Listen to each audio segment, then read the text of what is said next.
अच्छा, next chapter है chapter number 3। हम पढ़ेंगे कोऑर्डिनेशन। ठीक है,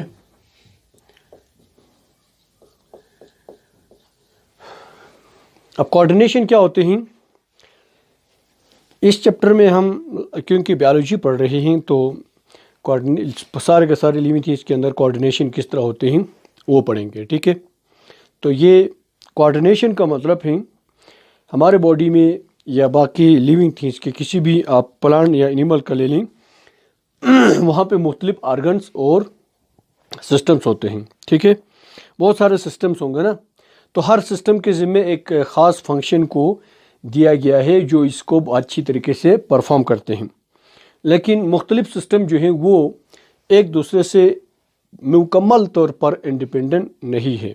ठीक है, वो आपस में इनके दरमियान किसी न किसी तरीके से लिंक होता है, या इस लिंक को हम क्या कहते हैं, कोऑर्डिनेशन कहते हैं। ठीक है, तो यहाँ पे देखिए कोऑर्डिनेशन जो है वो ये वर्ड लफ्ज़ जो है कोऑर्डिनेट से बना है, और कोऑर्डिनेट का आपको पता है उर्दू में कोऑर्डिनेट जो है वो रब्त को कहते हैं। ठीक है, राब्ता या रब्त को कहते हैं।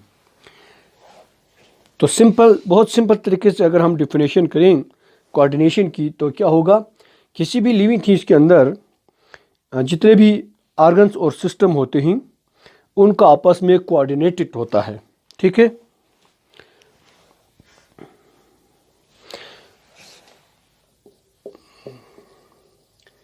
कोऑर्डिनेशन के डेफिनेशन में हम क्या लिख सकते हैं, functions of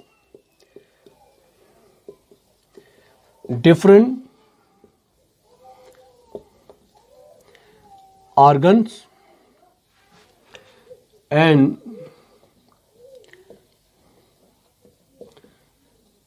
systems are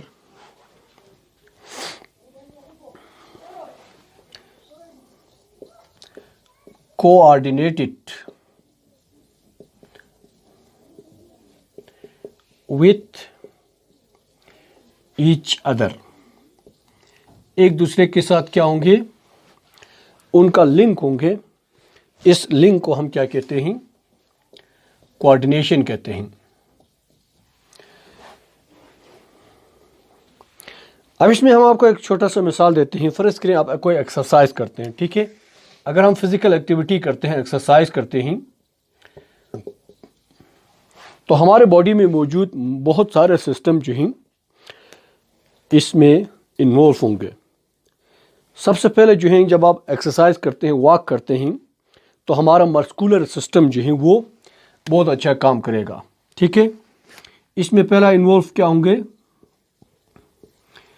muscular system, ये ज़्यादा काम करेगा। जो मसल का सिस्टम है, आप कोई भी फिजिकल एक्टिविटी करते हैं उसमें मसल्स इन्वॉल्व होंगे। ठीक है, मसल की मदद से आप चलते हैं। अब साथ साथ जो है रिस्पायरेटरी सिस्टम है। जब आप एक्सरसाइज करेंगे तो फिर आपको ज़्यादा ब्लड की ज़रूरत होगी, ज़्यादा ऑक्सीजन। रिस्पायरेटरी सिस्टम, इसके बारे में फर्स्ट चैप्टर में डिटेल में पढ़ा है। तो आपका रिस्पायरेटरी सिस्टम का काम क्या है, जो ऑक्सीजन बनता है उसको, जो कार्बन डाइऑक्साइड बनते हैं इसको बाहर निकालना जिस्म से, और ऑक्सीजन को इनटेक करना। तो एक्सरसाइज के दौरान आपके बॉडी में ज़्यादा कार्बन डाइऑक्साइड बनेगा और ज़्यादा ऑक्सीजन की ज़रूरत होगी। तो मस्कुलर सिस्टम के साथ साथ रिस्पायरेटरी सिस्टम भी तेज़ काम करेगा। तो ये आपने ऑब्ज़र्व किया होगा, आपका जो ब्रीथिंग रेट है, सांस लेने की रफ्तार, वो कई गुना बढ़ जाते हैं जब आप एक्सरसाइज करते हैं। ठीक है, इसके अलावा सर्कुलेटरी सिस्टम ही आपका सिर्फ रिस्पायरेटरी सिस्टम तेज़ काम नहीं करेगा, बल्कि आपका जो सर्कुलेटरी सिस्टम है इसमें heart involve plus blood vessel होते हैं, जिसका काम जिस्म के एक एक सेल तक ब्लड पहुंचाना है। ठीक है, तो जब आप एक्सरसाइज करोगे तो फिर आपकी हर सेल को ज़्यादा ऑक्सीजन और न्यूट्रिएंट्स खुराक की ज़रूरत होगी। तो फिर उसको फुलफ़िल करने के लिए आपका सर्कुलेटरी सिस्टम भी ज़्यादा फास्ट काम करेगा। तो आपका हार्ट बीट या जो सर्कुलेशन हार्ट का बीटिंग दिल की धड़कन वो भी तेज़ होते हैं, होता नहीं होता है एक्सरसाइज के दौरान। अब इसके अलावा आपका डाइजेस्टिव सिस्टम ये भी ज़्यादा तेज़ काम करेगा। अगर आप खाना खाने के बाद कोई भी काम नहीं करें, आराम से सो के रहें, तो फिर क्या होता है, खाना हजम नहीं होगा ना। कोई फिज़िकल एक्टिविटी करें तो ज़्यादा डाइजेस्ट हो जाते हैं।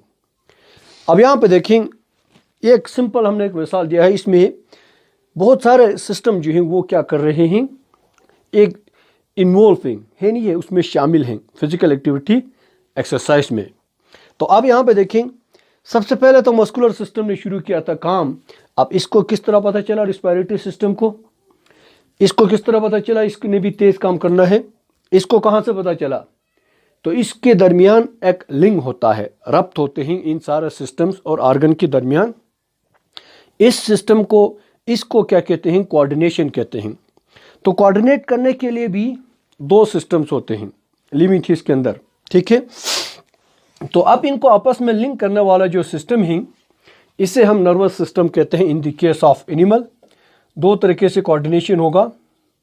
एक जो है क्या है, नर्वस कोऑर्डिनेशन, और दूसरा जो है केमिकल कोऑर्डिनेशन है, ठीक है।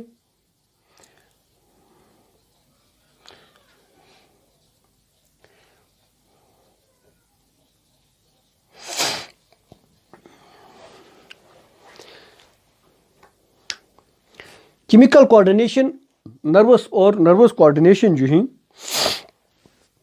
ये दोनों क्या करते हैं, बाकी बॉडी ऑर्गन्स और सिस्टम को आपस में लिंक करता है, ठीक है। This is called coordination. तो नर्वस कोऑर्डिनेशन में आपको पता है इसमें क्या होते हैं, नर्वस सिस्टम के थ्रू होता है नर्वस कोऑर्डिनेशन।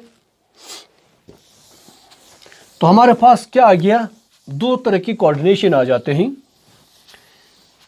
और ऑल लिविंग थिंग्स में, ठीक है।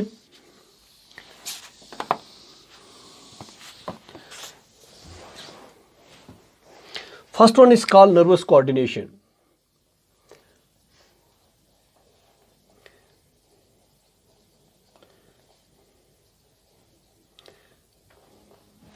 This nervous coordination is done by nervous system.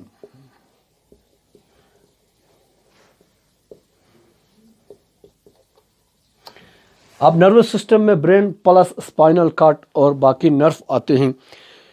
इस चैप्टर में हम इनके बारे में डिटेल में पढ़ेंगे, ठीक है।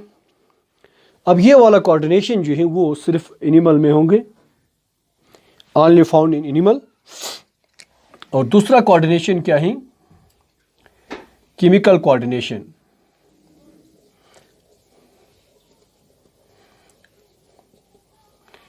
ये किसके थ्रू होते हैं, बाई एंडोक्राइन ग्लैंड।